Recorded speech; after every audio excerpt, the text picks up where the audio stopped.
Hello everyone, welcome to another video. Today I got something special for you. I'm going to try to review every chronograph in my collection. I'm going to go through their specs. I want to kind of touch on their strengths and their different weaknesses, what they're good for, what I might use them for. This is for someone who's looking at getting their first chronograph and maybe they're not sure of what practicality might come with that or how they wear on their wrist. I got a pretty wide array of chronographs here, so I'm going to try to help you out. I'm going to show you what I've found and what I've collected here. And hopefully someone finds this helpful. So I'm already afraid of this being a million minutes long, so let's just dive in. No pocket check today. Let's go. Okay, starting off strong. My wristwatch check today is our first chronograph we're looking at. It is the Hamilton Jazzmaster Auto Chrono. I love this watch. It does need a service, I won't lie to you. It is a modified ETA 7750. So it's a very robust, but also common chronograph movement. So it's a good, reliable, very well-known movement. I had a watchmaker once tell me he could assemble these things in his sleep. He's worked on so many of them. But these are used in everything from IWC down to Hamilton. Not that Hamilton's anything to be ashamed of. So I'll throw some shots up here as I chatter. I actually wore this watch on the first date with my wife. Starting to understand hopefully why I can't part with it. I'm going to be keeping this one. It's a little chunky, 43 millimeters across. It's about 15 thick with a screw down case back. But you know what? It really does wear pretty well. I throw this on my wrist here. The lugs aren't too long. It does have a lot of wrist presence, but it actually, they scope down, they kind of slope down on the wrist well enough that I find it wears okay. I'm really happy with it. It came on a brown leather strap. I wore that for a long time and recently decided that the black leather would be kind of fun to switch it up, and it really did breathe new life into the watch as well. When I was contemplating getting rid of it, that really made me really decide to keep it. You can hand wind it. I did mention this is a modified ETA 7750. Modified in that it has a 60-hour power reserve. That's more than the normal one gets. That's kind of a cool little perk. And if I can really get up close to that dial, my gosh, I love this dial. There's so much dimension to that, different little ring around the minute track, and then there's a different patterning to the center. On this chronograph, the running seconds is here on the left. It does have a date. And it's mechanical. A mechanical chronograph is something really special. First off, they're very expensive to create, manufacture, sell, buy, but you get this amazing feedback. The click of moving that mechanism around is really something special, and it's hard to replicate. This does have loom. It has loom on those two hands on the top and bottom subdials, and the main minute and hour hand all have loom. So not much, doesn't glow super well. There's not much that glows, so orienting the time in the dark can be difficult, but it does have loom and I'll take what I can get. It's all high polish. I do like the look how the lugs, they were designed to almost appear like they put them on after the fact on the case. I think it's a cool design. They step down from the lugs to the case. It does have a domed sapphire crystal. And I'll go ahead and just pause and then reset all these chronographs. What a cool watch. You can purchase it on a bracelet. Some days I wish I had, but it's already a pretty heavy watch with as much as, bulk as it has and as much movement as it has. It's got a lot going on. It's got a bit of heft to it. So I'll put this here at the end and let's go down the line. This is my Tissot PRS 200. So this is a watch I actually bought very damaged. The stem was broken, the crown was broken, the movement didn't run, and it needed a battery. There was some problems with the movement. The bracelet needed some work, but you know what? If you like it enough, it's worth it. This is an older watch, you can always tell because these hollow folded in links do not fly in today's world, but back then this is just par for the course. The bracelet is fine, I really like it. Diver's extension, so it can fit over a wetsuit theoretically. So it does have a screw down crown, although the threading on these are notorious for stripping and the crowns can break off. That's what happened to mine. It's been repaired, but it could happen. Back in this is around 2002. That's what this model year is.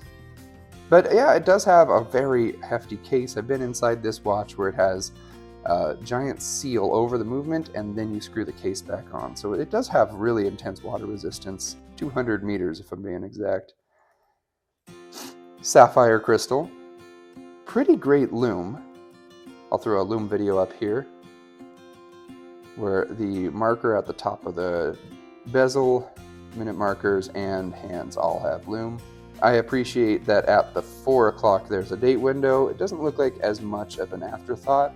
And I'll be honest, with this watch, I really am not even looking at aesthetics first. I am concerned only with functionality.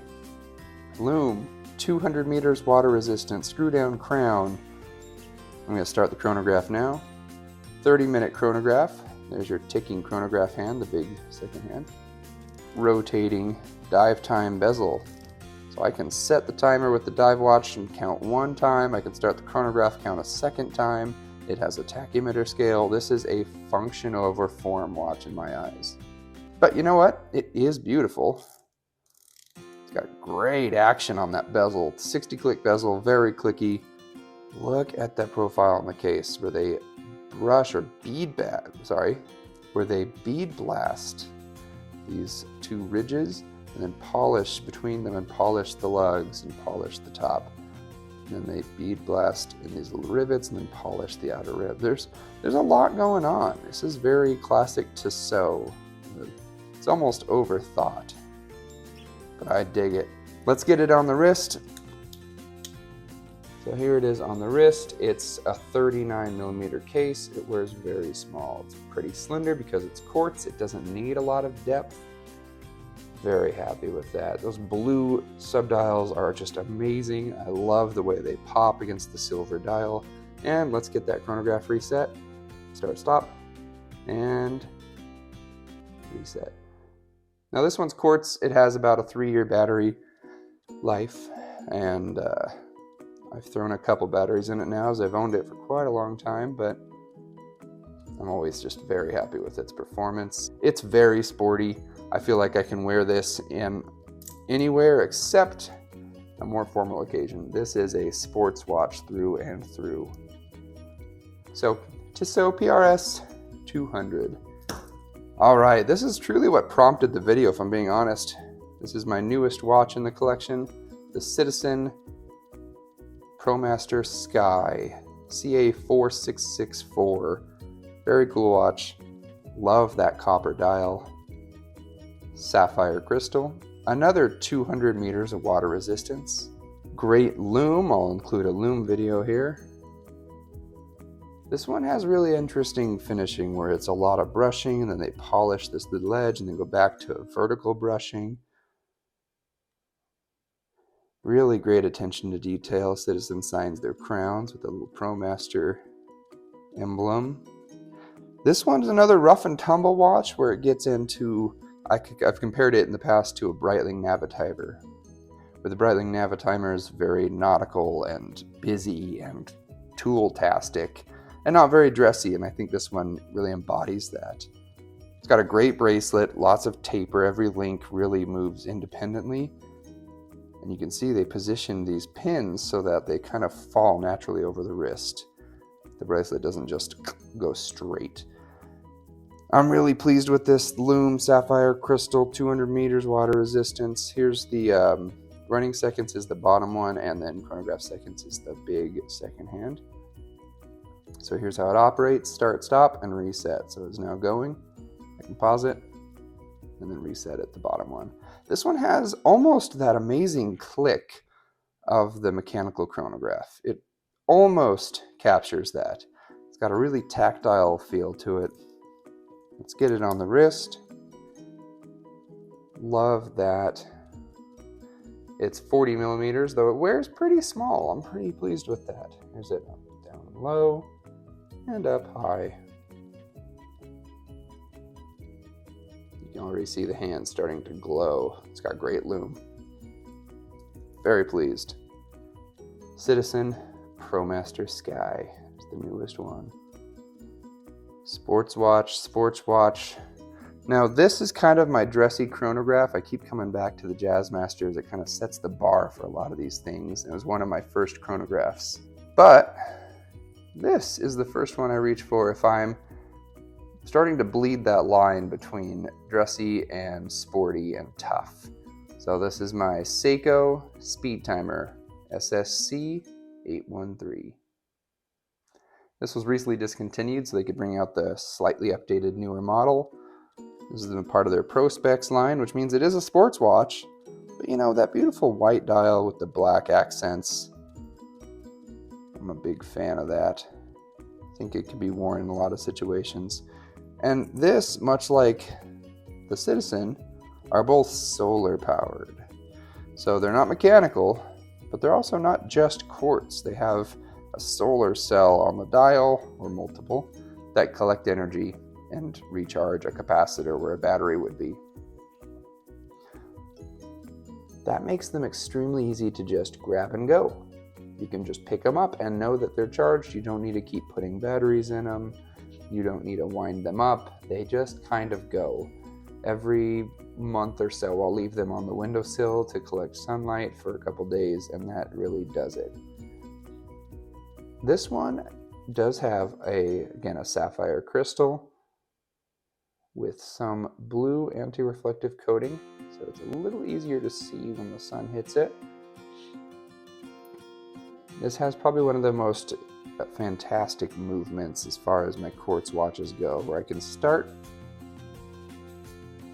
take a lap, and record that time, and then pick back up and keep that chronograph running in the background. Really cool watch. I can also pause it and reset.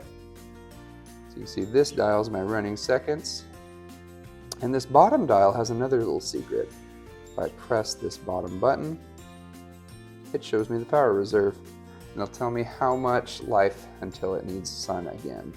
Most of these have about 6 months of juice between exposure to some light, and it takes, I don't know, 8 hours of good sunlight to fully charge the dial, or charge the cell once I'm wearing it. But I love this watch. It's 39 millimeters. Get it on the wrist for you. I like to wear my watches a little loose. Here's down, here's up close. It's got great brushing on the lugs, and the case is polished on the side. And the bracelet, I really do like this bracelet where it's brushed all the way down to a very small clasp. What makes this watch great? Well, it's got great lume, 100 meters of water resistance, which is certainly more than enough, especially for a watch like this. Sapphire crystal, it's boxed sapphire. See that depth? And it has the anti-reflective or AR coating. That is kind of above and beyond what you might get, especially for a watch in this price range. I think Seiko still got it. They don't always knock it out of the park for me, but when they hit it, they really hit it right. So I love that. And it's got 20 millimeter lugs. I haven't talked about that a lot because this Promaster, it's new to me. I haven't worn it very much. But this guy, I've usually had it on a leather strap. That's a big benefit. Again, with it being a more neutral dial, I could almost dress it up a little bit. Leather will do that. Hence why I keep referencing this Jazzmaster. I've got it on leather. I can wear it to be a little bit more formal. That makes this watch amazing for that purpose. So very versatile. Again, solar chronograph, love that. Which leads me into the last one here on the table. Probably the least popular watch if you're searching across watch videos and channels on YouTube and you're looking at the internet for what are people buying. They're not buying this one. But I love it. It's my Casio Edifice. It is a solar chronograph, just like the Seiko and the Citizen here. But Casio does it a little differently. So, the main hand, you can see, is actually our live seconds. If I start the chronograph, then this little hand over here on the bottom starts to tick. And there's my minutes, and here on the left is my chronograph 30-minute timer. So it'll show as minutes complete. That starts to rotate, just like that. It has this kind of cool textured carbon fiber-esque dial. There it is, there it really lights up. It's got a lot of dimension and layers to it. There's a lot of texturing and depth to that chapter ring on the outside. I'm not a fan of some of these date windows. Their placement is not for me, but the 4 o'clock, at least it's not like wedged awkwardly between the 3 and the 4. But I do like having it when I want it. So there's the running chronograph. This one, I can stop, pick back up. So it has that lap function. I can pause and fully reset. It'll unwind back to where it started. Very Casio. I definitely have a soft spot for Casio, but they do things their own way.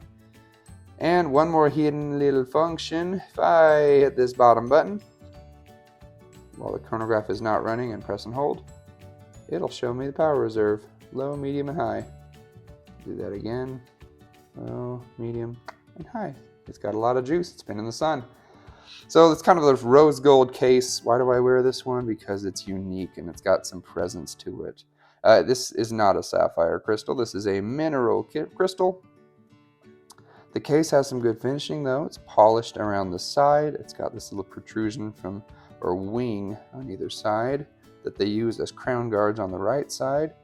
On the very top of the lugs, there's a small section here where they have brushed it for some texturing. It came on a silicone strap that was A, way too long for my wrist, at 1,000,000% of the strap hanging off and dangling around.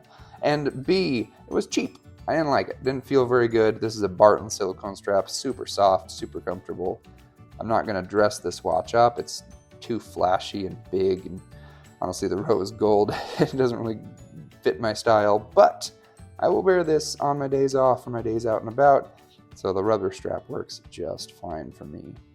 I have worn it actually on this exact strap. It's a Hadley Roma black with contrast stitching, and that worked just fine too. Screw down case back, 100 meters of water resistance. So if you're shopping for a chronograph, my questions are this. Ask yourself, where are you going to wear it? When are you going to wear it? And what do you want to time? If you want to use this chronograph function, do you need a lap timer where I can start the chronograph and pause it and record something and track something else and kind of come back to where it is? Do you care about all that extra functionality? If not, you might save yourself a little bit of money. Not that this is a cheap watch, but it doesn't have that function. And they can put that money elsewhere into the timepiece. Decide what you want, where you're going to wear it, what's important to you. That's the hardest thing when it comes to buying a watch, is buying something you're not going to use. It's something we all run into at some point. So hopefully this helps and you can see different styles. These are the chronographs I've landed on. Let me take a second here and include some old chronographs I've had. I've had another Seiko solar chronograph from their old core line. I've had a Seiko quartz chronograph. I've had another Citizen chronograph. I'll throw some of those pictures up in here. But I've sold them. They've all kind of gone off, and this is what's remained. These are definitely some ones that I've really planned on keeping, so I'm very happy with them. Thank you. Let's flip it back and get out of here. That's it for today, everyone. Thank you so much for joining me.